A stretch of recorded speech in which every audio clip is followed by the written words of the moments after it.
Muito boa noite, leitores do Mais Tupã. Estamos na noite desta quarta-feira com o professor Clauber Cláudio Gomes, do Partido Patriota, dando sequência à nossa série de entrevistas com os pré-candidatos a prefeito de Tupã. Lembramos a todos que todos os pré-candidatos foram convidados a participar dessa rodada de entrevistas e das rodadas que seguirão, mas o candidato do PSL, Dr. César Donadelli, não mostrou interesse em participar. Segundo alguns apoiadores, por motivos ideológicos, segundo o próprio Dr. César, pela questão de comentários, de algumas repercussões que ele não se sente confortável. No entanto, hoje estamos com o professor Clauber Cláudio Gomes. A partir de agora, teremos até 37 minutos para este bate-papo. Professor Clauber, boa noite. Obrigado por estar aqui conversando conosco nessa noite. Boa noite, Diego. Boa noite, internautas do portal Mais Tupã. A gente agradece a oportunidade recebida, porque sem democracia nós não vamos viver bem. Isso é muito importante o que vocês estão fazendo e estamos aqui para informar, para estar junto, nós junto com a população, esclarecendo, informando, e aqueles que não me conhecem passarão a me conhecer. São 49 anos de magistério, é pouquinho, né? Dentro da cidade de Tupã, em todos os níveis. Então, estamos aí agradecendo a Deus por ter este momento. Clauber Cláudio Gomes, após 49 anos de magistério, adotou e se transformou no conhecido, no popular professor Clauber. Já foi vereador, presidente da Câmara, já participou ativamente de toda a política de Tupã. Posso perguntar sem sombra de dúvidas, esse ano, politicamente, é o ano mais atípico que o senhor já viveu? Ô Diego, eu vou te falar uma coisa. Você falou professor Clauber. O que é importante a gente frisar, e eu tenho certeza que nesse mundão de Deus, todos os alunos que acompanham, que tem todo mundo hoje tem o celular, que é a matéria-prima de todo mundo. E se você falar aqui no ar, só Clauber, a turma não vai, ainda mais de máscara, a turma não vai reconhecer, mas tem que se falar professor Clauber. A maioria dos ex-alunos, que eu digo que é o tesouro que eu consegui juntar ao longo da minha carreira. Por quê? Porque foi a formação concreta, alicerçada das pessoas. E isso no tempo que a educação, fazendo aí um parâmetro dos tempos atuais, com os tempos que eu trabalhei, a diferença é enorme, muito grande. Por conta dos descasos governamentais, deixaram com que a educação esmorecesse. Não era para ter acontecido isso. Então, você me perguntou, esse é um momento ímpar na sua vida? Sim, lógico que é. Porque eu estou colocando o meu nome para uma cidade que eu amo de coração. Tudo aconteceu na minha vida aqui. Quer dizer, eu me formei em São Carlos, na Escola Superior de Educação Física de São Carlos. Me formei em Pedagogia aqui na Faculdade de Filosofia. Antiga Fafite? Antiga Fafite. E outra, vou te falar uma coisa que acho que você nem lembra. Eu sou normalista. Sabe o que é isso? Não sei. Aí, normalista é o professor primário, se formava professor para lecionar da 1ª à 4ª série. Então eu sou um professor normalista do Instituto de Educação de Tupã. Então, existe uma formação muito forte junto com a cidade de Tupã dentro da minha formação. A transformação na sua vida, ganhando experiência, por que não envelhecendo de uma forma saudável, acompanhou a evolução da história de Tupã, não é? Você falou tudo. O envelhecimento, quando ele é saudável, você tem aquela disposição até de se candidatar à pré-candidatura de prefeito. Você entendeu? Então, eu estou vivendo um momento ímpar na minha vida política. Isso é muito importante, porque eu nunca deixei a política de fora da minha vida. Eu fui escoteiro, logo de pequeno. Sim. Então, o escutismo me deu uma base na infância muito forte. Depois, na plenitude daquele estudo que era forte, na época do Instituto tinha normal, clássico e científico. Eram as 3 etapas de formação que hoje a turma fala de colegial. Sim, que só tem colegial. Ensino médio, ensino fundamental. Primeiro, segundo e terceiro ano. E o ensino básico de 1ª a 4ª série, né? Ensino fundamental de 5ª a 8ª e o universitário.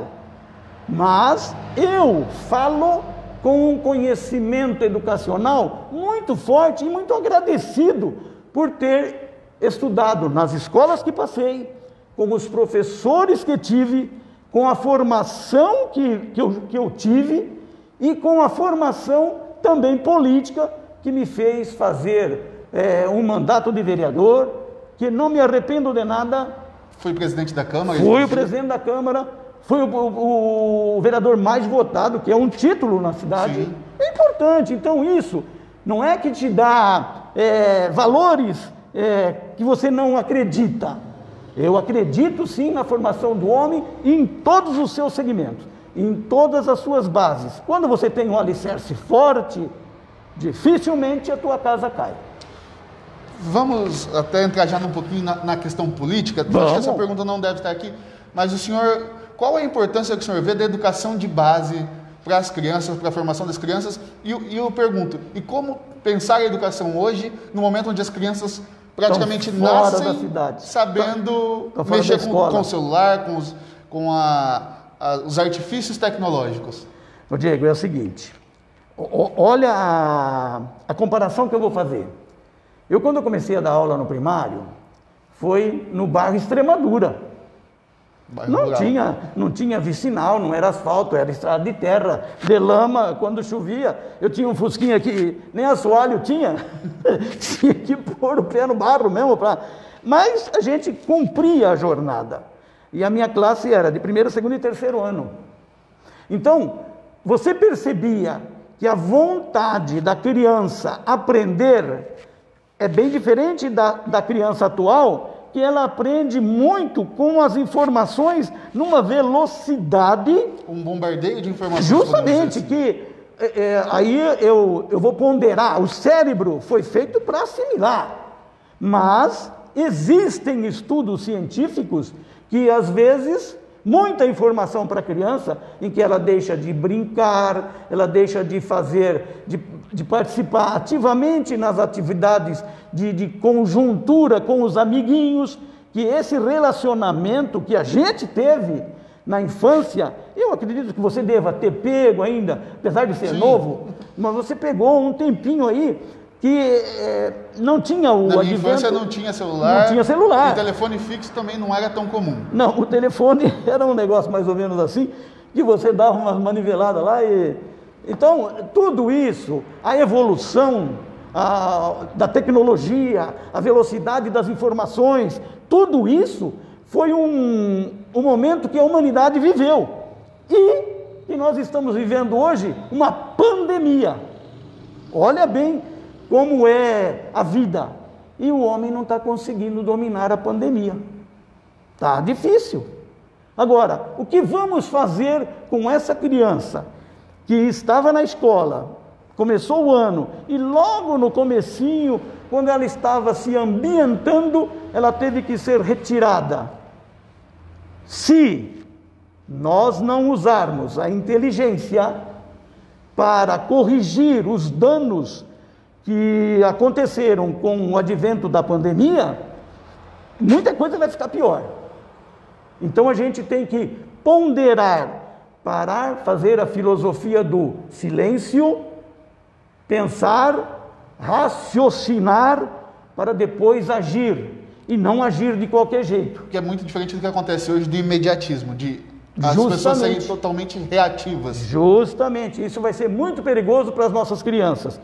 E é uma preocupação daqueles que querem não, e que a gente é político, é um agente político. E eu digo mais para você, uma diferença, já que nós estamos num bate-papo informal, O político que realiza a política verdadeira faz com que todos os problemas sejam solucionados. O político que faz politicagem, ele deixa de realizar muitos problemas da comunidade, da sociedade, da onde ele vive. E aí entra o problema das crianças. Não, perfeito. Já entrando mais na seara política, o partido do senhor Patriota. O que é o Patriota? O Patriota é um partido que veio, que nasceu, ele é oriundo do PEN, a qual eu disputei a última eleição em 2016. O PEN é o Partido Ecológico Nacional, que teve a grata satisfação de ser abraçado pelo presidente da República, que se lançou pelo Patriota. Então ele correu aí um ano e meio, levando a bandeira do Patriota. Mas você sabe que a política é muito dinâmica, e ele trocou o Patriota pelo PSL quando foi eleito em 2018. Então o Patriota foi batizado pelo presidente da República. Então é um partido que podemos dizer que tem uma envergadura para a direita no espectro político? Não é que tem uma envergadura, ele é de direita radicalmente. O Patriota não comunga com os anseios adversos da direita, daquele de família, de conservadorismo, de uma ideologia de respeito, de educação, de respeito à democracia, de respeito às normas, os valores. Eu acredito que você ainda tem vovô e vovó. Infelizmente não. Eu também não tenho, mas dentro de todos esses que estão nos vendo, muitos ainda têm esses privilégios do vovô e da vovó, da família. E nesse momento que nós estamos vivendo, muitos avós estão sendo o esteio da família, em amplos sentidos, tanto financeiro como de guarda, para dar sustentabilidade à família, para ela continuar e vencer todos os males que o mundo nos oferece. E eu acredito que essa estrutura, quanto mais forte, mais fácil você passa pelas dificuldades. Ótimo. Essa é a nossa primeira parte do nosso bate-papo. Agora nós vamos para o sorteio de 5 perguntas. São 5 temas. O professor Clauber terá até 4 minutos para responder sobre cada uma das perguntas. E os temas que nós vamos ter para ser sorteados nos envelopes que estão à nossa frente são habitação, saúde, segurança, educação, geração de empregos, turismo, gestão pública, lazer, infraestrutura, esporte e agronegócio. São todos temas que são muito importantes na nossa cidade, são muito importantes no nosso dia a dia, e é importante levar essas informações até você, para que você possa depois escolher em quem votar no dia 15 de novembro, no exercício do seu dever e direito cívico. Professor, para começar o sorteio dos temas, sorteie um deles. Eu vou sortear, mas Diego, se você me permite, antes de sortear, de começar efetivamente o processo da entrevista, para vocês que estão nos vendo e avaliando, eu sou obrigado a dizer que o político, ele é regido pela lei de responsabilidade fiscal, que norteia todo o PPA, a LDO e a LOA, que são o PPA é o Plano Plurianual, que tem que ser entregue até dia 31 de agosto. A lei, a LDO, diretrizes orçamentárias até o dia 30 de abril. E a LOA, a lei orçamentária, tem que ser entregue até o dia 30 de setembro. Isso tudo em concomitância com a Lei Complementar 101/2000, que é a famosa Lei de Responsabilidade Fiscal. Então, o que é importante a comunidade saber? Tudo que eu vou responder aqui, eu não posso inventar. Sim. Eu não posso fazer o achismo. O político não pode se valer do achismo. Ele tem que falar para a população a verdade, porque nós moramos numa cidade aonde a verdade e a justiça têm que imperar. Por isso, mais uma vez, parabéns. E vamos lá. Vamos ao sorteio, lembrando que as perguntas são sobre as ideias, sobre aquilo que o senhor pensa acerca de cada tema, não sobre projetos específicos, justamente para não poder dar uma informação sem ter todos os dados, sem ter todas as minúcias do setor público nas mãos. Mesmo porque nós estamos em época de pré-campanha. Pré-campanha.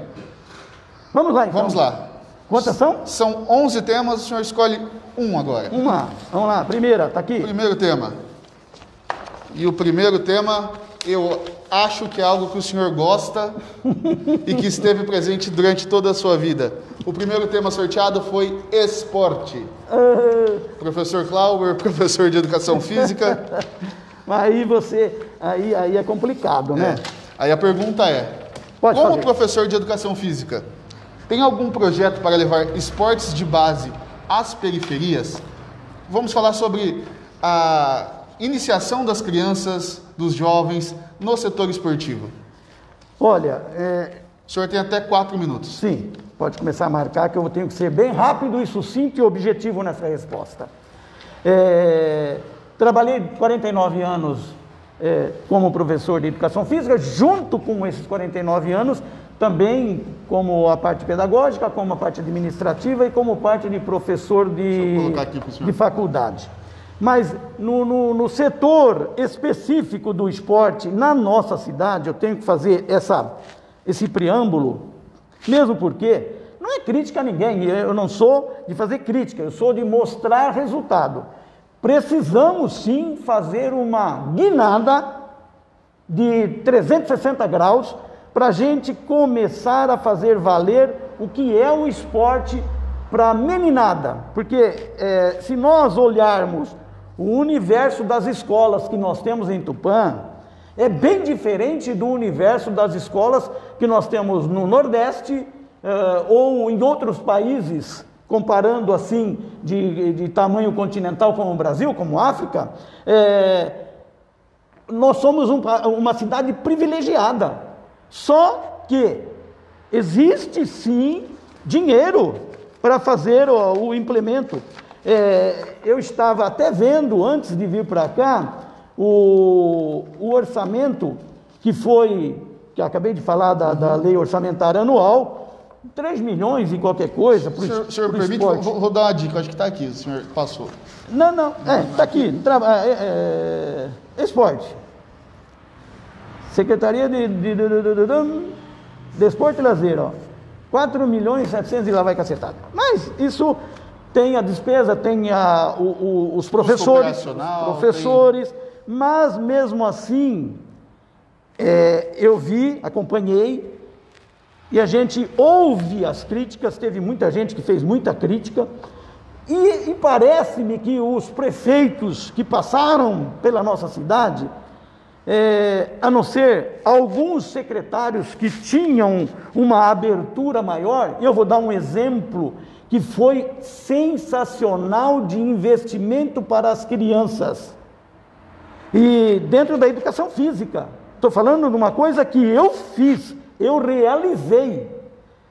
É necessário que a criança, ela tem a parte de desenvolvimento físico, mas tem também a parte de desenvolvimento emocional, a parte de desenvolvimento lúdica, tem todo um contexto que a educação física oferece. Se ela fica fora, como estão vivendo agora, estão só manipulando, fazendo exercícios físicos com os dedos. O resto do corpo estão inerte. Isso é um mal. Nós temos sim na cidade, e eu trabalhei, Diego, na época de quadra descoberta, hein? Fechando a tua pergunta para focar para o internauta, falar telespectador, que eles estão vendo no computador, né, no Facebook, mas às vezes tem gente que passa por televisão também, então tá na tela grande. A criança precisa ser olhada como ser humano, e a educação física é uma das principais matérias em que a criança se envolve, porque é onde vai formar toda a parte social da criança. Ela vai aprender a ganhar, aprender a perder, ela vai... O professor de educação física, ele ensina até cálculos matemáticos, mas a criança tem que, primeira coisa, quando ela participa, ela é obrigada a aprender regras, o que pode e o que não pode nos esportes. Então, isso é fundamental na formação da criança. Não adiantaria nada um sociólogo, um filósofo dar aula para a criança se ela não recebeu do professor de educação física todo esse ensinamento que faz com que aquele serzinho ali que está querendo, que quer correr, jogar basquete, jogar vôlei, jogar futebol, nadar, fazer atletismo, um monte de coisa. E a mãe e o pai olham aquela criança e falam, poxa vida, esse menino vai ser um jogador de futebol, esse menino vai ser um jogador de basquete, essa menina vai ser uma jogadora de vôlei. Então, quando o profissional da área investe profundamente no desenvolvimento físico e mental e psicológico da criança, o contexto muda para ela, o comportamento muda. Atingimos nosso limite para ela vai tirar proveito disso tudo. Só para terminar, eu realizei em 2010, Diego, com poucos recursos, durante 3 meses para nossas crianças em Tupã, um evento chamado Copa do Mundo de Futebol, onde eu envolvi todas as crianças. Foi um dos maiores eventos esportivos para a criançada. Se você perguntar quem participou daquela época, não esqueceram até hoje. Vamos ao nosso próximo tema. O senhor sorteia a nossa próxima pergunta. E o próximo tema será emprego. Emprego que acaba tendo relação direta também com a questão da educação e, por que não, do esporte. O professor sempre lidou com jovens. Graças a Deus. Como fazer para facilitar o ingresso dos jovens ao mercado de trabalho? Acho que esse é um desafio de qualquer gestor público, em qualquer lugar, e também na cidade de Tupã. Como inserir os jovens dentro do mercado de trabalho? Ô Diego, olha, quando a gente se propõe a trabalhar para a comunidade, quando a gente se propõe a doar para a comunidade, é lógico, você se reporta ao passado da tua vida. Uhum. Então, o levantamento da geração de emprego para o jovem me faz lembrar de uma coisa muito importante, que são os índices que nós temos. Não são atualizados, mas serve como base para a gente discutir isso daqui, que é o que a comunidade espera. A comunidade está querendo as coisas rápida, para agora. Elas não querem ficar esperando mais. Até porque o emprego é uma necessidade. Sim, eu lembro que para mim comprar a minha primeira bicicleta, eu fui trabalhar no escritório. Naquela época não tinha esses impedimentos que existem hoje. Eu não quero entrar no mérito, porque senão você já viu, né? Mas consegui, trabalhando, comprar a minha primeira bicicleta. E vindo para Tupã para estudar, eu trabalhei no banco. Por que eu trabalhei no banco? Eu era um exímio jogador de futebol de salão. E o meu amigo Serrinha falou, não, você vai para o time, e fomos. Então, essa vontade de trabalhar que o jovem tem, o político tem que abraçar. Então, veja bem, levantamento das necessidades de mão de obra específica da nossa cidade. Nós temos que fazer, se você não tiver o conhecimento, e se você não tiver o mapa, se você não tiver o caminho para chegar até o local, você se perde. Uhum. Então, o jovem tem que aprender, ele tem que estar com a habilidade dele formada. Nos tempos antigos, o pai levava o filho para aprender os ofícios disso, daquilo, e facilmente ele arrumava emprego. Nos dias de hoje, oferecer cursos profissionalizantes para os jovens, apoiar e aumentar o trabalho das incubadoras de empresas, porque Tupã é uma cidade que nós temos por um denominador comum, um comércio que equilibra, que sustenta a vida de emprego de todos os jovens. E olha, só para informação de vocês, O IBGE, em 2018, nos deu um dado que nos preocupa muito e que vai ter que fazer, a gente vai ter que tirar leite de pedra para fazer com que o jovem trabalhe. Nós éramos somente 18.425 pessoas ocupadas em 2018. A população de Tupã cresceu muito pouco ao longo desse tempo, do último censo até agora. Nós estamos com 65.427 habitantes. Então, a geração de emprego é uma das metas do governo patriota. Programa de iniciação ao trabalho. Nós vamos fazer programa de iniciação ao trabalho com todo mundo. E tem um porém, porque nós vamos estar pós-pandemia. E esse pós-pandemia tem muita gente que é da economia informal, que teve que fechar a porta, que teve que dispensar jovem, que teve que mandar embora pai de família. Eu estou falando no contexto global. E a prefeitura, o munícipe, tem que entender que o momento é de solucionar tudo aquilo que está incomodando de uma forma rápida. Não pode ficar no mimimi e no achismo. Eu acho. Ou usar outros adjetivos que enganem a população. Tem que se fazer. Serão desenvolvidos em conjunto com as entidades ao limite da representativas do comércio, da indústria e outros órgãos da classe. O empreendedorismo. Isso é muito importante. Vamos ao nosso terceiro tema na noite de hoje. Mas já? Já. Então vamos lá. Esse aqui. Esse aqui. Está dando sede. Vamos falar de segurança. Tupã é uma cidade bastante segura. Sim, isso todos nós sabemos, graças a Deus. Mas temos um problema, vamos dizer assim, um gargalo na segurança, que faz parte da segurança pública. Como o senhor pensa em melhorar o trânsito tupaense, visto o grande número de acidentes de trânsito que nós temos na cidade? Quando se fala em segurança, a gente tem que pensar em redução da violência e garantir a maior segurança para a população. Você ponderou bem aí que fazer campanhas nas escolas é um caminho, porque a criança é um exímio fornecedor de informações para o pai e para a mãe, o que pode e o que não pode. Então, quando a gente tem esse argumento, quando a gente tem essa ferramenta, a escola recebe de braços abertos todos os fomentos para a gente diminuir a violência na cidade, aumentar a segurança na cidade.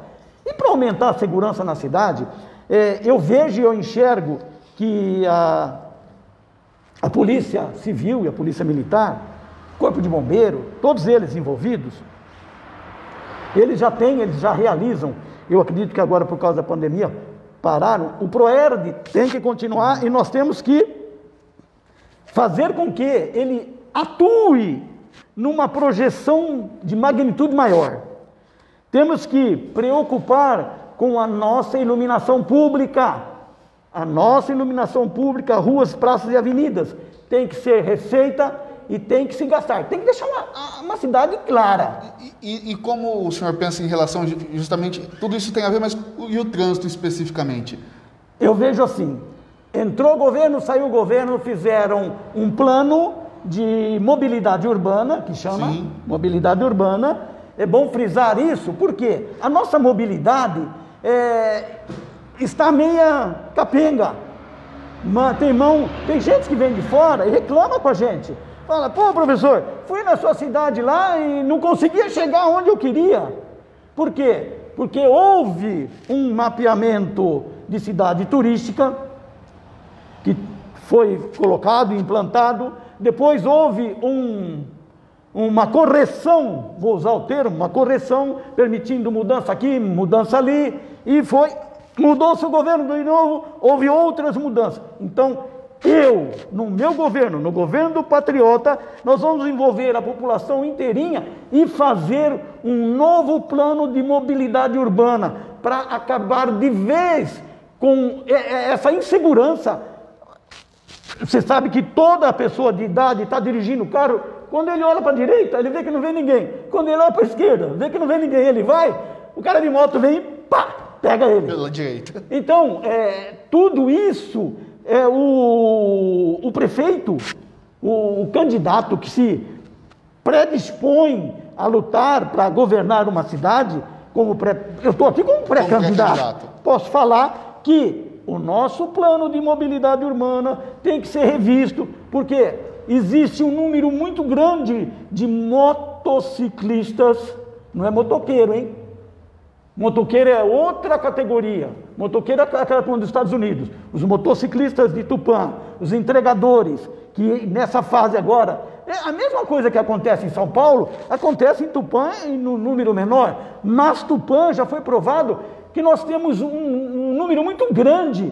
E conversando com os amigos do Corpo de Bombeiro, eles me reportaram que o grau de velocidade empregada sempre é o fator que desencadeia o acidente. O que é isso, Diego? É a escola, são as paradas. Calma todo mundo, vamos nos preocupar com a vida. Por quê? Quando você bateu, a minha avó tinha um ditado que dizia o seguinte: põe o leite na caneca e põe fogo. Derramou, tem jeito? Não tem. Acabou. Então bateu, tem jeito, quebrou.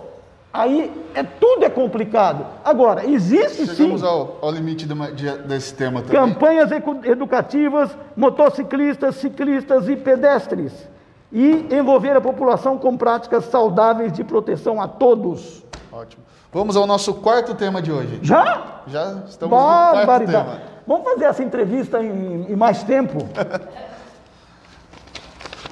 E nosso próximo tema é... agronegócio. Agronegócio. Vamos lá, vamos para o agronegócio. Hoje, os noticiários têm trazido muito a questão de queimadas, de incêndios. Isso. E a nossa pergunta vai em relação a isso. Como relacionar a produção agrícola com efetividade, com qualidade que nós já temos, com a preservação do meio ambiente? Veja bem, o agronegócio, a gente tem que fazer uma ponderação bastante firme, porque a grande maioria dos empreendedores, eles encontram no agronegócio um poder de ganho muito grande. Então, o cara é fazendeiro, ele tem terra, ele está deixando de fazer pasto para fazer aplicação, plantar ou amendoim ou cana, quer dizer, ou mandioca. Mas eles se esquecem que existem duas concepções do agronegócio, duas críticas construtivas do agronegócio. A primeira concepção é a economia aumenta, socialmente aumenta. Sim. O outro é o ambiental. Tem correntes que são os ativistas principalmente, que está tendo muito também agora no agronegócio, que são contra o uso de veneno, de agrotóxicos, de um monte de coisa, produtos químicos na lavoura, que acabam gerando problemas de saúde. Agora, dentro do contexto de aplicabilidade do agronegócio, é importante, e eu tenho uma informação para dar, que é muito importante para o agronegócio, que é o amendoim. O amendoim talvez seja a cultura mais... Para nós aqui... com maior destaque na região de Tupã hoje. Por quê? Porque nós estamos próximos de Herculândia, Herculândia é um polo, cria-se aquilo, a junção dos municípios em fortalecimentos. Então, se nós temos um polo industrial, por que não? Vai gerar emprego, também vai gerar emprego, vai atender todo o agronegócio. Existe o polo industrial, junta-se, isso nos Estados Unidos faz, na Europa faz, junta-se um pool de empresas que trabalham com a mesma matéria-prima, desenvolvem a mesma matéria-prima. Isso, dentro da cidade, entra a matéria-prima e lá se desenvolve, se for o amendoim, um exemplo, aqui nós temos indústria de doce, temos indústria do alimento in natura, que são exportados aí, e Tupã é um polo fortíssimo dessa cultura, porque ao derredor, todos os outros municípios estão se valendo, e você vê, se você viajar daqui para Marília, daqui para Damantina, o tanto de galpões, e não é galpãozinho não, hein? Coisa grande, que eles estão fazendo estoques, eles estão reservando, eles estão fazendo proteção para essa cultura do amendoim. E nesses polos que nós temos aqui, que poderia desenvolver os clusters, que fala uma palavra, escreve cluster, mas fala clusters, várias empresas trabalhando com a mesma matéria-prima, mas com segmentos diferentes. Um pode fazer um derivado de doce, o outro pode fazer um derivado de uma massa, o outro uma compostagem. Estou falando de amendoim, mas pode ser o abacate, pode ser a própria mandioca. Agora, tudo isso é voltado com um planejamento que tem que estar naquilo que eu te falei no começo. Chegamos ao limite deste tema. Mas então, só para explicar para o internauta, tudo isso, esse contexto, tem que estar no PPA, tem que estar embasado na LOA, porque senão o prefeito não pode fazer só o que ele quer.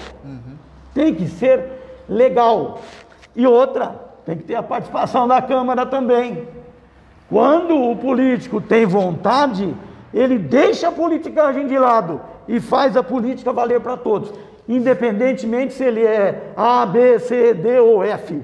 Vamos ao próximo tema. Mais um? O quinto e último. Quinto e último, ô pena. Então pega o último, vai. O último. E o nosso último tema é infraestrutura. Infraestrutura. Tá aqui. Se nós tivéssemos ensaiado, não seria tão bom. É um termo de infraestrutura ligada também à produção agrícola, à nossa área rural. Como pretende melhorar a infraestrutura para levar o que é produzido na zona rural para o comércio e para a cidade? E complemento dizendo, e como levar o desenvolvimento até a zona rural? Olha, eu sou da zona rural. Eu sou um ser humano que, para aqueles mais antigos, trabalhei na lavoura do amendoim. Só que naquela época não tinha máquinas. Então, tudo bem, vamos lá, senão eu não consigo explicar a infraestrutura. Nós temos aqui na cidade um título de cidade verde. Só que nós temos também alguma coisa que está faltando fazer. Tupã não é uma cidade com uma arborização premente. Nós não vemos esse trabalho. O que nós temos é área verde. Agora, nós temos que incentivar a arborização. Isso é uma coisa. Dentro de infraestrutura, eu quero fazer uma crítica que me dói o coração quando eu passo na Praça da Bandeira e que eu vou corrigir. No meu governo, o Patriota vai fazer investimentos para que todos os funcionários públicos municipais que labutam, que trabalham, eles tenham o instrumental correto para fazer o serviço dele. É uma crítica construtiva. É inadmissível estar limpando um local com não é aspirador, é um soprador, é um instrumento que esparrama poeira para todo lado e não recolhe a sujeira. E a gente sabe, nós temos a Jato aqui pertinho, com pouco capital, eu vou lá, eu soluciono o problema da captação de folha seca, de lixo, em saca, e a gente faz a colocação no devido lugar, sem fazer o esparramo da poeira. Dentro da infraestrutura, do agronegócio, eu quero falar da plantação das famílias locais que estão fazendo agricultura familiar e aqueles que fazem agricultura orgânica.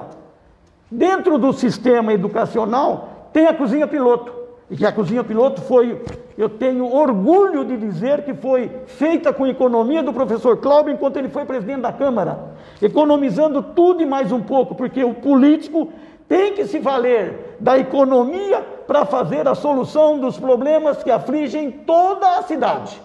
E isso que nós estamos falando aqui nasce e brota da verdade, daquilo que eu já fiz e aquilo que eu posso fazer. E a gente vai fazer por quê? Porque o tupanhense está com pressa. O tupanhense, a mãe tupanhense, o pai tupanhense, o jovem tupanhense, a criança tupanhense, eles estão precisando e necessitando de uma atuação numa velocidade ímpar. Não do Rubinho Barrichello, mas do Ayrton Senna. Então, é uma crítica construtiva. E a agricultura familiar tem um poder muito forte. Nós temos as escolas, nós temos um monte de escola que eu já falei, já ponderei. Essa produção agrícola tem que ir gerar o alimento dos nossos alunos. Quer dizer, tudo fica, a produção do alimento fica para alimentar os nossos alunos, não precisando comprar do Cinturão Verde de São Paulo. Faz-se, compra-se aqui nos produtores daqui mesmo. Chegamos ao limite do nosso tempo para essa resposta. Tudo bem, mas... Professor, já gostaria de agradecer a presença do senhor. E agora o senhor tem 1 minuto para suas considerações finais. Você vai deixar eu tomar uma água primeiro, não vai? Vou deixar. Aproveitando esse momento, então, amanhã nós estaremos entrevistando o pré-candidato pelo PSD, o Caio Aoki, às 20 horas, também no Facebook do Portal Mais Tupã. E nós vamos ter, o professor Clauber se ajeitando, terá 1 minuto para as suas considerações finais. É que a máscara esquenta o ar, aí o radiador funde. Mas conseguimos desenvolver todos os 5 temas. Antes de fazer o 1 minuto que você me deu, me permita agradecer a Mari, agradecer ao Diego, agradecer ao Portal Mais Tupã, agradecer a todos os internautas que me ouviram, e eu tenho certeza absoluta que isso que vocês estão fazendo acrescenta em uma avaliação de escolha, em uma avaliação democrática, em uma avaliação instrutiva daquilo que o eleitor precisa saber, precisa conhecer. Por quê? Porque é através dos meios modernos.